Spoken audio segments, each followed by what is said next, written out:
জন্য আমরা যদি কারো অপরাধ দেখে থাকি যে আমরা একা জানি একজন ব্যক্তি জেনা করে আমি জানি আর কেউ জানে না, তো আমি এটা আল্লাহর দিকে তাকায় যে আল্লাহ পাক রব্বুল আলামিন আমার দোষও এইভাবে গোপন রাখবে, এতটুকু মাথায় রাখা আমি এই কথাটা দুনিয়ার আর কোনো মানুষকে বলবো না। কেন বলবো না? আমি জানি তার গুনার খবর যদি আর আশেপাশের মানুষ যদি জেনে যায়, তাহলে ওই ব্যক্তি আর মাথা তুলে কথা বলতে পারবে না, ওই ব্যক্তির সাথে আর সেরকম আন্তরিকতা থাকবে না। এই জন্য যদি তুমি দুনিয়ার মানুষের গুনার কর্মগুলো যদি গোপন রাখতে পারো, আল্লাহ পাক রব্বুল আলামিন কাল কিয়ামতের দিবসে তোমাদের সমস্ত অপরাধগুলো সমস্ত মানুষের থেকে গোপন রাখবেন। এই জন্য আমাদের কি করতে হবে? আমাদের মানুষের গুনার কর্মগুলো যদি আমি একা জানি, তাহলে আমরা কাউকে এটা জানতে দেব না, অন্যায়গুলো ক্ষমা করে দেব। তাহলে আল্লাহ পাক রব্বুল আলামিন এই অনুপাতে বান্দার সঙ্গে যেমন মুআমালাত আমরা করব, এমন মুআমালাত মুআশারাত আল্লাহ পাক রব্বুল আলামিন আমাদের সঙ্গে করবেন। এবার আসেন দুনিয়ার ভিতরে সব থেকে ভালোবাসার পাত্র কারা? কাদেরকে বেশি ভালোবাসতে হবে, কাদের প্রতি বেশি খেয়াল করতে হবে, কাদেরকে বেশি সাহায্য করতে হবে? দুই শ্রেণীর লোক। এক হলো ইয়াতিম, কি বলেন? এতিম যারা আছেন। দুই নম্বরে বিধবা যারা আছেন।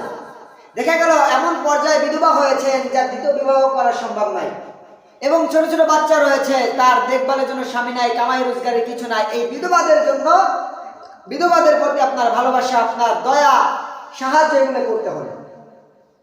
তাহলে কয় শ্রেণীর লোকের প্রতি সাহায্য করবেন? সব থেকে উত্তম হলো এতিম এবং বিধবা। এদের জন্য প্রচুর পরিমাণে ফজিলত রয়েছে। এতিমদের প্রতি যদি কোনো ব্যক্তি সাহায্য করে, তাদের দেখভাল করে, এক কথায় তাদের রাহবার হয়ে যায়, তাদের জিম্মাদার হয়ে যায়, তাদের ব্যাপারে আমার নবী বিশ্বনবী কি বলে দেখেন। আল্লাহ নবী বিশ্বনবী বলেন, আনা ওয়া কাফিলুল ইয়াতীমি ফিল জান্নাহ হাকাযা ওয়া আশারা ইসবাইহি সাবাবাতি ওয়াল মুস্তা। আল্লাহ নবী বিশ্বনবী বলেন, দুনিয়ার ভিতরে যারা ইয়াতীম এবং বিধবাদের দেখাশোনা করবে, বিধবাদের জিম্মাদার হবে, আল্লাহ নবী বিশ্বনবী বলেন কাল কিয়ামতের দিবসে এই দুনিয়ায় যারা বিধবা এবং ইয়াতীমদের জিম্মাদার হবে, এই ব্যক্তি এবং আমি জান্নাতের ভিতরে শাহাদাত আঙ্গুল এবং বিরুদ্ধ আঙ্গুল দ্বারা ইশারা করে দেখিয়েছেন, এমন ভাবে আমি কাল কিয়ামতের দিবসে পাশাপাশি থাকব। অর্থাৎ আপনি যদি দুনিয়ার ইয়াতীমদের দেখভাল করেন, বিধবাদের দেখাশোনা করেন, কাল কিয়ামতের দিবসে আল্লাহ নবী বিশ্বনবীর সঙ্গে জান্নাতে থাকতে পারবে। এত বড় একটা নিয়ামতের কথা বিশ্বনবী বলে দিয়েছেন, আনা ওয়া কাফিলুল ইয়াতীম, আমি এবং ইয়াতীমদের দেখভাল করনেওয়ালা ফিল জান্নাহ, জান্নাতের মধ্যে। কিভাবে আমরা থাকব জান্নাতের মধ্যে? ওয়া আশারা বিআসবাইহি সাবাবাতি ওয়াল মুস্তা। আল্লাহ নবী বিশ্বনবী শাহাদাত এবং বিরুদ্ধ আঙ্গুল একত্রিত করে বলে দিয়েছেন, বান্দা তুমি দুনিয়ার এতিমদের প্রতি খেয়াল রাখো, দুনিয়ার বিধবাদের প্রতি তুমি খেয়াল রাখো, আমি নবী তোমার সঙ্গে এমন ভাবে পাশাপাশি থাকবো জান্নাতে। এই জন্য আমাদের প্রচুর ফজিলতের কথা বলা হয়েছে। তাহলে আমাদের উচিত হলো যারা এতিম আছে তাদের দেখভাল করার জন্য। অন্য হাদিসের মধ্যে আল্লাহ নবী বিশ্বনবী বলেন, মাম্মা সাহারা আসাল ইয়াতীম লাম ইয়ামসাহু ইল্লা লিল্লাহ। যদি কোনো ব্যক্তি কোনো এতিম বাচ্চার মাথায় হাত বুলাইয়া দেয়, একমাত্র আল্লাহ পাক রব্বুল আলামিনের সন্তুষ্টির জন্য, দুনিয়ার কোনো উদ্দেশ্য যদি এতিমের মাথায় হাত না বুলায়, অর্থাৎ একমাত্র আল্লাহ পাক রব্বুল আলামিনকে রাজি খুশি করার জন্য যদি কোনো ব্যক্তি এতিমের মাথায় হাত বুলাইয়া দেয়, আল্লাহ নবী বিশ্বনবী বলেন, কানা লাহু বিকুল্লি শাআরাতিন মাররাত হাসানাত। যদি কোনো ব্যক্তি কোনো এতিমের মাথায় হাত বুলায়, ওই এতিমের মাথায় যতগুলো চুল আছে আর তার হাতগুলো যতগুলো চুলের উপরে বাহায়া দিবে, প্রবাহিত করবে, এই যতগুলো চুল আছে চুল পরিমাণ নাকি তার আমলনামায় লিখে দেওয়া হবে। তাহলে আমাদেরকে এতিমদের দেখভাল করার জন্য যে কয়টা ফজিলতের কথা আসছে, তার মধ্যে একটা বুঝলাম জান্নাতে নবীর সঙ্গে থাকা যাবে। দুই নম্বর আমরা ফজিলত বুঝতে পারলাম যে এতিমদের দেখভাল যদি করেন, এতিমের মাথায় যদি হাত বুলাইয়া দেন, তাহলে এতিমের মাথায় যে জায়গায় আপনি হাত বুলাবেন, হাতের ভিতরে যতগুলো চুল থাকবে এই চুল পরিমাণ নেকি আপনার আমলনামায় লিখে দেওয়া হবে। তাহলে দুইটা আমরা গুরুত্বপূর্ণ হাদিস পেলাম। আরেকটা হাদিস কি বলে দেখেন, আল্লাহ নবী বিশ্বনবী বলেন, আস-সা'i আলাল আরমিলাতি ওয়াল মিসকিনি কাল মুজাহিদি ফি সাবিলিল্লাহ আওয়াল কাইমিল লাইলা ওয়া সাইমিন নাহার। আল্লাহ নবী বিশ্বনবী বলেন, যদি কোনো ব্যক্তি কোনো বিধবা নারী অথবা কোনো এতিমদের দেখভাল করে, দেখাশোনা করে, সহযোগিতা করে, সাহায্য করে, সেই ব্যক্তি ওই ব্যক্তির মতন যে ব্যক্তি জিহাদের ময়দানে যুদ্ধরত অবস্থায় আছে, অথবা ওই ব্যক্তির মতন যে ব্যক্তি সারা রাত উজাগার থেকে নফল নামাজে লিপ্ত আছে। 3 নম্বরে বলেন অথবা ওই ব্যক্তির মতন যে ব্যক্তি সারাদিন নফল রোজার ভিতরে লিপ্ত আছে। চিল্লাগাম সুবহানাল্লাহ। আপনি এতিমদের দেখভাল করবেন, আপনি বিধবাদের দেখভাল করবেন। আল্লাহ নবী বিশ্বনবী বলেন শুধু দেখভাল করার জন্য সারাদিন তোমার রোজা রাখা লাগবে না, সারা রাত তোমার নফল নামাজে পড়া লাগবে না, জিহাদের ময়দানে তোমার উপস্থিত হওয়া লাগবে না। এইগুলোর সব তোমার আমলনামায় এমনিতেই আমার আল্লাহ লিখে দেবেন। চিল্লাগাম সুবহানাল্লাহ। তাহলে দেখেন এতিম এবং বিধবাদের প্রতি আমাদের কতটুকু সহানুভূতি হতে হবে, কতটুকু ভালোবাসা তাদের প্রতি রাখতে হবে। শুধু একটাই উদ্দেশ্য থাকতে হবে, কার জন্য বলেন? আল্লাহর জন্য। এবার আমি আপনাদের মাঝে একটা জিনিস না বললে নয়, আমরা এতিম কাদেরকে বলি? এতিম মানে কি? গোপালগঞ্জে একটা লোক মারা গেছিল, একটা মহিলা, তার বাবা মারা গেছে, যে লোকটার মা মারা গেছে তার বাবা মারা গেছে আরো অনেক আগে। তো ছিল মা মারা গেছে। তো এই সন্তান একজন হলো হয়তো ক্যাপ্টেন হওয়ার উপক্রম, ক্যাপ্টেন হওয়ার মানে ক্যাপ্টেনে পৌঁছালে, আর্মির পদে ক্যাপ্টেন আছে, ক্যাপ্টেনে উপনীত হবে, এত পদ উন্নতি হবে, আর বেশি দিন নাই। আরেকজন ছেলে সে একটা কোম্পানিতে চাকরি করে। তো এই দুইজনে মা মরার দিন যখন আসলো, তো জানাজারের সময় আমি তো সামনে আছি, তো জানাজারের সময় দাঁড়াইয়া তার মামা বলতেছে আমার এই 2 ভাগনা, এতিম 2 ভাগনাকে আপনাদের মাঝে রেখে গেলাম, এতিম 2 ভাগনাকে আপনাদের মাঝে রেখে গেলাম, এদের দেখাশোনার দায়িত্ব আপনাদের। আচ্ছা বলেন এরা কি এতিম আছে? একজন ক্যাপ্টেন হবে মানে সে আর্মি অফিসার হতে যাচ্ছে, আর একজন কোম্পানিতে চাকরি করে তারা এখন এতিম হয়ে গেছে। কি হয়ে গেছে? তাহলে আমরা এতিম মানে বুঝি যার মা বাবা নাই, নাকি? এইটা এতিম। তা আমি চিন্তা করলাম তাহলে ক্যাপ্টেন হলে এতিম হয়ে গেছে, তাহলে আজকে দেখবার আবার করতে হবে নাকি? এতিম মানুষ, অথচ সে কি হবে? আর্মিদের ক্যাপ্টেন হতে যাচ্ছে, সে এখন এতিম না। এতিম বলতে আমরা যেটা বুঝি মা বাবা নাই এমন কথা না। মা বাবা নাই শর্ত হলো তার নাবালক সন্তান হতে হবে। বুড়া সন্তান আবার এতিম হয় না, তাইলে তো দুনিয়া সবাই এতিম। যে বিরুদ্ধে সেও এতিম, কারণ সে মা বাবা চলে গেছে আর অনেক আগে। তাহলে আজ থেকে আমরা সবাই কি? আমাদের ভাষ্য মতে নগদ মারা গেলে এতিম কই, পাশে গেলে এতিম কই না। এই আজ মারা গেছে মনে করেন একজন মা বাবা, মা চলে গেছে, বাবা চলে গেল, এখন সে এতিম। তাহলে আপনারা যদি এদেরকে এতিম বলেন, তাহলে আমাদের দুনিয়ার কেউ এতিম ছাড়া নয়, সবাই এতিম। যারা মরবে 100 বছর বয়স, 100 বছর বয়স, বিশেষ করে আমাদের হাজি সাহেব, জাহিদ সাহেবের বাবা, সেও এখন এতিম। তার মা বাবা আছে না? এতিম কিন্তু তারা এতিম না। এতিম বলা হয় নাবালক সন্তান হতে হবে। আপনি সাবালক হয়ে গেলে কিসের এতিম? তাহলে আমরা কাদের দেখভাল করবো? ওই বুড়ে যাবো বাপ মা মারা গেছে তাদের, নাকি যারা নাবালক, যাদের দেখার কেউ নাই তাদের? ও এখন নিজের লেখাপড়া করার খরচ হওয়ার ভিতরে নাই, এখন কামাই করার উপযুক্ত হয় নাই, ও এখন এতিম। আপনারা তার দেখভাল করবেন, বুড়ো মানুষের দেখভাল করার দরকার। তাহলে আমরা এতিম বলতে কি বুঝলাম? ছোট ছোট বাচ্চাদের মা বাবা চলে গেছে, এদেরকে আসলে ভালোবাসবেন, মন থেকে ভালোবাসবেন। এদের মাথায় হাত রাখলে মাথার চুল পরিমাণ নেকি আল্লাহ লিখে দেবে, সুবহানাল্লাহ। এদের দেখভাল করলে আপনি সারা রাত্রি ইবাদতের সওয়াব পাবেন, এদের দেখভাল করলে সারাদিন রোজা রাখার সওয়াব পাবেন, এদেরকে দেখভাল করলে আপনি যুদ্ধের ময়দানে দেখা গেল জিহাদ করার যে ফজিলত আছে, এই ফজিলতটুকু আপনার আমলনামায় লিখে দেওয়া হবে, সুবহানাল্লাহ। তাহলে আমরা পারবো এদেরকে দেখভাল করার জন্য, চেষ্টা করব। আমরা মাঝে মাঝে দেখা গেল হাট পিছিয়ে পকেটে টাকা আছে, একজন এতিম বাচ্চা আমি চিনি, যাও বাবা তোমার 10 টাকা দিলাম, তুমি কিছু খেয়ে আসো। বাবা তোমাকে 100 টাকা দিলাম, তুমি তোমার মায়ের কাছে দিলো, কিছু বাজার করে খাইও। এইটা আপনার দেখার দায়িত্ব। এতিমদেরকে কিভাবে লালন পালন করবেন, কিভাবে দেখভাল করবেন, 2টা পদ্ধতি বলে দেবো। 1 নম্বরে হয়তো আপনি পুরো জিম্মাদার নিয়ে নেবেন। আল্লাহ নবী বিশ্ব নবী যখন মক্কা থেকে হিজরত করে মদিনায় চলে গেলেন, মদিনায় যারা গিয়েছিলেন তাদেরকে বলা হয় মুহাজির। মুহাজিররা মক্কার সমস্ত আসবাবপত্র ফেলে দিয়ে, টাকা পয়সা ফেলে দিয়ে, ব্যবসা বাণিজ্য ফেলে দিয়ে মদিনায় চলে গেলেন হিজরত করে। কেন জানেন? কাফিরদের যন্ত্রণায় তারা কিছুই আনতে পারেন নাই, একেবারে খালি হাতে মদিনা উপস্থিত হয়েছে। তারা মক্কার নগরীতে বড় বড় ধনাঢ্য ব্যক্তি ছিলেন, কিন্তু হিজরত করার কারণে তারা একেবারে এতিম হয়ে গিয়েছেন। এতিম না মিসকিন হয়ে গিয়েছেন, অর্থাৎ তাদের কোনো সম্পদ নাই। আল্লাহ নবী বিশ্বনবী আনসার সাহাবাদেরকে ডাক দিলেন। আনসার বলা হয় যারা মদিনা উপস্থিত ছিলেন, যারা মুহাজিরদের সাহায্য করেছেন, তাদেরকে বলা হয় আনসার। মুহাজির এবং আনসারের পার্থক্যটা বুঝাই দিই। আনসার মানে যে সহযোগিতা করে, আমরা এই না আনসারের ট্রেনিং দেনা। আনসার মানে কি? আনসার মানে মানুষের উপকার, সাহায্য করে, এটাই হলো আনসার। এরা কি আনসার? তো মুহাজির বলা হয় যারা হিজরত করছেন, মক্কা থেকে যারা মদিনা হিজরত করে আসেন তাদেরকে বলা হয় মুহাজির। আর তাদেরকে যারা সাহায্য করছেন স্থানীয়, তাদেরকে বলা হয় আনসার।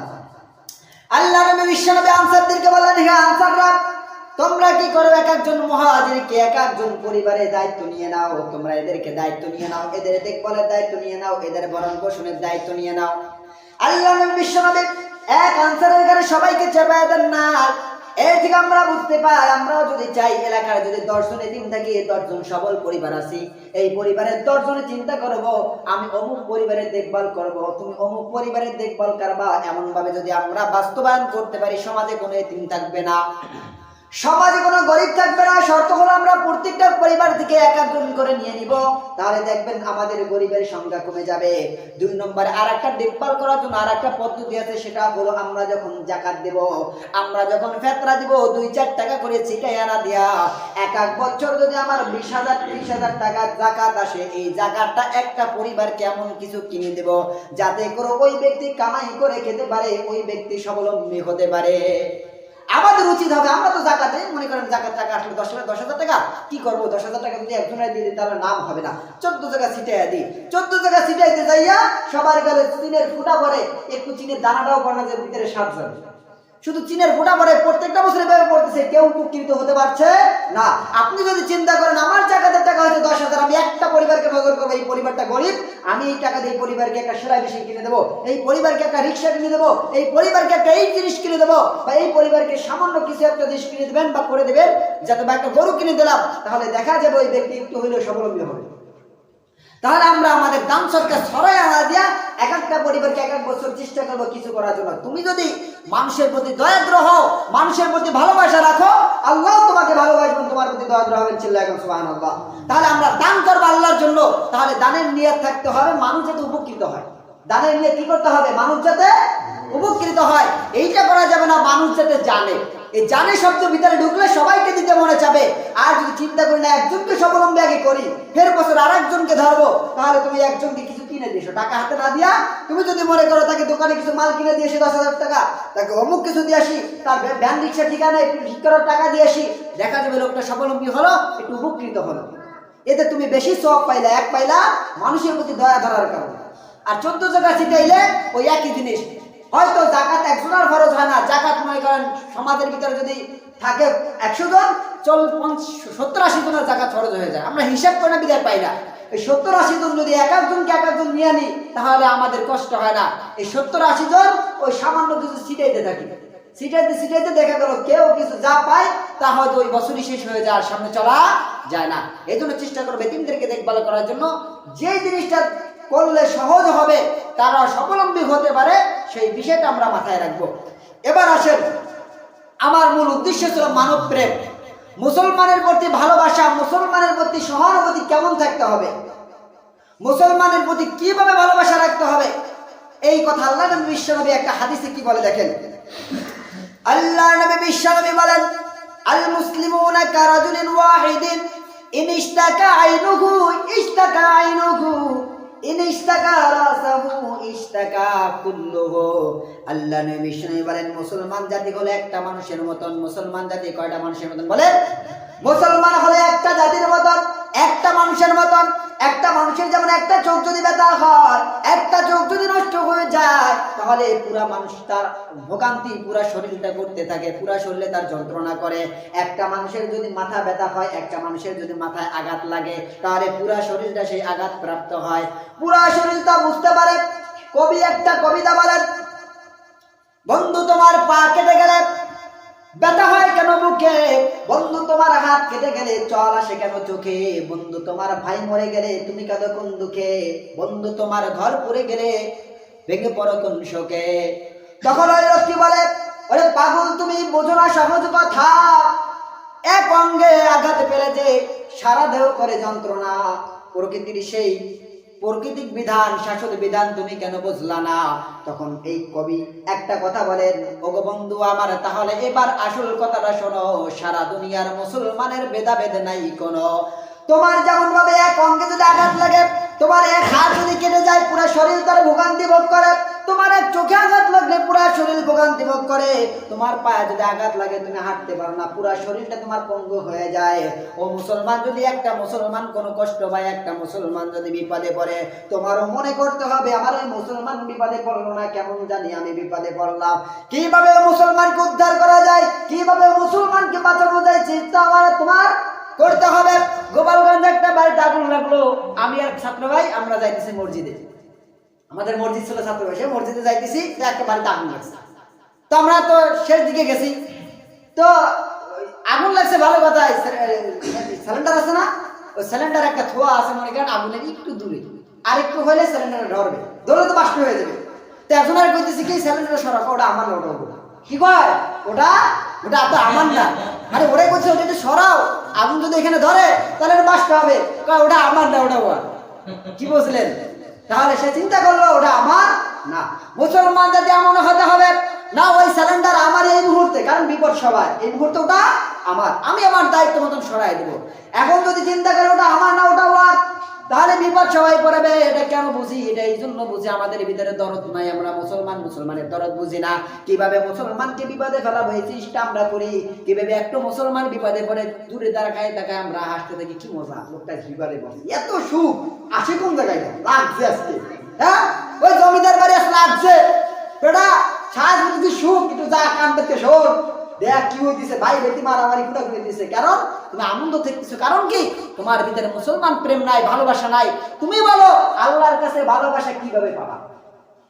অথচ তোমার উচিত ছিল এবারে মারামারি হচ্ছে, যাও তুমি যে ঠেকাও, কিভাবে তাদেরকে মীমাংসা করে দেওয়া যায় তুমি সেই চেষ্টা করো, কারণ সে তোমার মুসলমান ভাই। তুমি যদি চাও সে বিপদে পড়ে, এটা তুমি চাইবা না, কারণ আজকে যদি তুমি মুসলমানের বিপদ থেকে উদ্ধার করো, কাল কিয়ামতের দিবসে আল্লাহ পাক রব্বুল আলামিন তোমার যাবতীয় বিপদ থেকে উদ্ধার করবে। চিল্লাখন সুবহানাল্লাহ। এই জন্য আমাদের মুসলমানের ব্যথায় ব্যথিত হতে হবে, মুসলমানরা কষ্ট পেলে আমারও কষ্ট হতে হবে। আরেকটা হাদিস বলে ছেড়ে দিব, আল্লাহ নবী বিশ্বনবী বলেন, আল খালকু জাআলুল্লাহ ফাআহাবুল খালকি আলাল্লাহ, সমস্ত সৃষ্টি হলো আল্লাহ পাক রব্বুল আলামিনের একটা পরিবার। সমস্ত সৃষ্টি কি আল্লাহ পাক রব্বুল আলামিনের একটা পরিবার। আল্লাহ পাক রব্বুল আলামিন বলেন, আল মান আহাব্বা ইলাল্লাহ, যদি ওই সৃষ্টি আল্লাহর কাছে সবথেকে বেশি প্রিয়, ওই সৃষ্টি আল্লাহর কাছে সবথেকে বেশি প্রিয়, মান আহসানা ইলা ইয়াদিহি, যেই সৃষ্টি যেই মানুষটা আল্লাহ পাক রব্বুল আলামিনের পরিবারের উপরে দয়াদ্র হয়, পরিবারের উপরে দয়াশীল হয়, পরিবারের উপরে মায়াশীল হয়, অর্থাৎ পুরো মানব সৃষ্টি আল্লাহর যত সৃষ্টি সব আল্লাহর পরিবার। কি বলছেন? আল্লাহ বলতেছেন সব আল্লাহর পরিবার। এই সৃষ্টির ভেতরে ওই ব্যক্তি সব থেকে আল্লাহর বেশি প্রিয়, যেই ব্যক্তি আল্লাহর পরিবারের উপরে দেখভাল করে, পরিবারের প্রতি নজর রাখে, ভালোবাসা রাখে। কাল কিয়ামতের দিবসে আল্লাহ পাক রব্বুল আলামিন এক বান্দাকে ডাক দিয়ে বলবেন, ও বান্দা আমার, কালকে আমার পরিবার ক্ষুধার্ত ছিল, তুমি খাওয়াও নাই, তোমার কাছে গিয়েছিল কিছু চাওয়ার জন্য, তুমি দাও নাই বান্দা। আর একজন বলবে, এ বান্দা, তুমি কালকে আমার এক বান্দা তোমার কাছে পিপাসিত হয়ে গিয়েছিল, আমার এক পরিবারের লোক তোমার কাছে গিয়েছিল, পিপাসিত অবস্থায় তুমি তাকে পান করাও নাই। এভাবে আল্লাহ পাক রব্বুল আলামিন প্রত্যেকটা বান্দার কথা বলে বলে তাকে জিজ্ঞেস করবেন। ওই বান্দা বলবেন, ও আল্লাহ, দুনিয়ায় তো আপনার কোনো পরিবার ছিল না, দুনিয়াতে আবার কিসের পরিবার, আপনি তো একাই 100, আপনি তো একাই ছিলেন, আবার পরিবার আসলো কোথা থেকে? আল্লাহ পাক রব্বুল আলামিন বলবেন, কেন আমার নবী কি তোমাদের বলে না, আল খালকু ইয়ারুল্লাহ, দুনিয়ার সমস্ত সৃষ্টি হলো আমার পরিবার, দুনিয়ার সমস্ত সৃষ্টি আমার পরিবার। এই পরিবারের প্রতি যারা দেখভাল করবে, পরিবারের যারা দেখাশোনা করবে, পরিবারের প্রতি যারা ভালোবাসা রাখবে, আমি আল্লাহর সঙ্গে তারা ভালোবাসা রাখবো। চিল্লাইলাম সুবহানাল্লাহ। তাহলে ভালোবাসা রাখার দরকার আছে কিনা? একজন মুসলমান কষ্ট হইলে আপনার কষ্ট হতে হবে, একজন মুসলমান ব্যতীত হলে আপনার ব্যতীত হতে হবে। একজন মুসলমান বিপদে পড়লে আপনি মনে করবেন আমি বিপদে পড়েছি, দৌড়ায় যাবেন কিভাবে তাকে উদ্ধার করা যায়, নাকি দূর থেকে তাকায় দেখবেন? দূর থেকে তাকায় দেখবেন। একটা ছোট বাচ্চা খালি পড়তেছে, দূর থেকে তাকায় মরুক, অত শান্তি ভালো দেখায় না, বইরা দৌড়ে আগায় না। কারণ কি? বললে একটু কান্নাকাটি হবে, বাড়িতে একটু বিপদ আসবে, একটু শোকের কিছু হবে, দূরে তাকায় তাকায় মজা পাবে। কারণ কি? একটু গ্যাঞ্জাম আছে, কি আছে? একটু গ্যাঞ্জাম আছে, তাই সন্তান একটা পয়রা ডুবে যেতেছে, উনি ধরে না। কারণ কি? কারণ হলো আমার শত্রুর সন্তান ধরা যাবে না। সন্তানটা মরে গেলি তাদের অঙ্গ থেকে কিছু কমে গেল, তাদের ভিতরে শোক চলে আসলো, এটা দেখে দেখে সে শান্তি পায়। ও মুসলমান, তুমি আজকে মুসলমান হইয়া একজন মুসলমানের প্রতি দয়াশীল হতে পারলা না, এই ব্যাপারটা কাল কিয়ামতের দিবসে আল্লাহ পাক রব্বুল আলামিন তুলে ধরবে। বান্দা, তুমি এই অপরাধ করেছো, আজকে তোমাকে কিভাবে আমি দয়া করবো, কিভাবে তোমার দোষ গোপন রাখবো, তুমি তো দুনিয়া এটা করতে পারো না। সুতরাং আমাদেরকে ভালোবাসতে হবে। একটা নিয়াত আমাদের করতে হবে, আমি বান্দার প্রতি যেমন করব আল্লাহ আমার সঙ্গে হুবহু সেই রকম আচরণ করবে। এই চিন্তা যদি আমি আপনি করি, তাহলে কারো বিপদ দেখে বসে থাকতে পারবো না। সব সময় চিন্তা করবেন, আপনার যতটুকু হয় টাকা দিয়ে যদি কাউ পারেন সাহায্য করবেন, টাকা দিয়ে উপকার করতে পারলে করবেন, পরামর্শ দিয়ে করতে পারলে করবেন, শক্তি দিয়ে করতে পারলে করবেন। সর্বদিক থেকে আপনার চেষ্টা করতে হবে আপনার মুসলমান ভাই যাতে বিপদ মুক্ত হয়।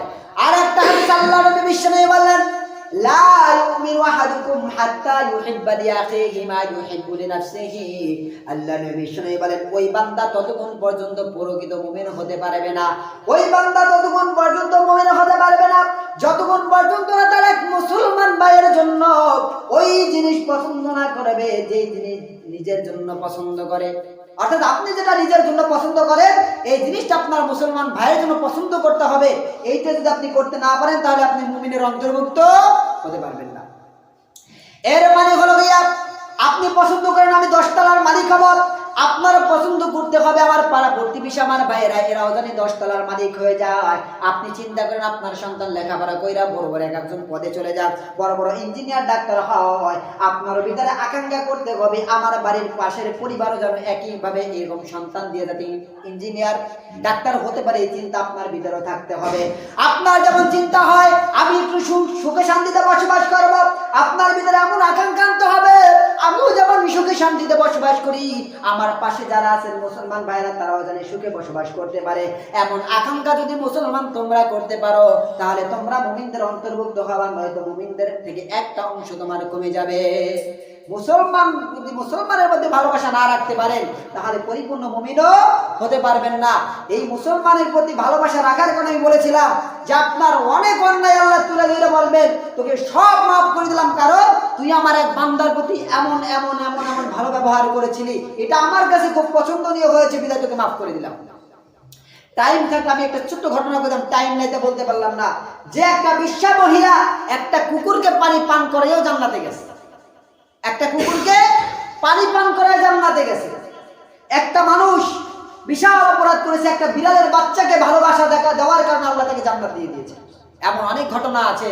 এই ঘটনা আপনি বলতে পারেন জান্নাত জানলেন কেমনে? এটা হলো ইহুদিদের জামানায়, সেই জামানায় অনেক বুজুর্গ ছিল, সেই জামানার কাহিনী নবীর মাধ্যমে আমরা জানতে পেরেছি। নবী বলেছেন, তার মাধ্যমে হাদিস বা কোরআন বা কিতাবাদি থেকে আমরা আবার জানতে পেরেছি। এইভাবে তারা যদি একটা কুকুরকে পানি পান করে জান্নাতে যাইতে পারে, বিড়ালকে ভালোবাসা জান্নাতে যাইতে পারে, তাহলে মুসলমানকে ভালোবাসা জান্নাতে যেতে পারবে না? অবশ্যই পারবে। তাহলে আমাদের ভালোবাসা রাখতে হবে কি হবে না? অবশ্যই ভালোবাসা রাখতে হবে। আর আমরা চেষ্টা করব আমাদের ভাইরাও যেন দিনের পথে থাকতে পারে। আমি যখন নামাজি হই, আমার ব্যথা নিয়ে আসতে হবে, আমি নামাজ পড়তেছি, আমি জান্নাত কামাই দিছি, আমার পাশের ভাই ঘুমাই আছে, আমি তাকে ডাইকে লয়ে যাই, সেও যেন জান্নাতে যায়, সেও যেন জান্নাতে যায়। এই চিন্তা যদি আমরা করতে পারি, দেখবেন সমাজে মহাব্বত বেড়ে গেছে, সমাজের ভিতর থেকে বিপদ আপদ কেড়ে গেছে, কোনো বিপদই থাকবে না। একটা বিপদ আসলে যদি সবাই চাপাই পড়েন, বিপদই ভয় বেড়ে যাবে। যে এলাকায় যাওয়াই যাবে না বিপদ নিয়ে, বিপদ গেলেই তো সবাই দৌড়ে আসে, ভয়তে বিপদ পলায় যাবে। বিপদ মুক্ত হতে পারবেন, এই এলাকায় শান্তি আসবে, নামাজি হবে, দিনদার হবে, অন্যায় অত্যাচার এই এলাকা থেকে বের হয়ে যাবে, যদি ভালোবাসা আমাদেরকে এইভাবে ছড়ায় দিতে পারি। যতটুকু আলোচনা করলাম, আল্লাহ পাক রব্বুল আলামিন উক্ত আলোচনার পর আমাদের সকলকে আমল করার তৌফিক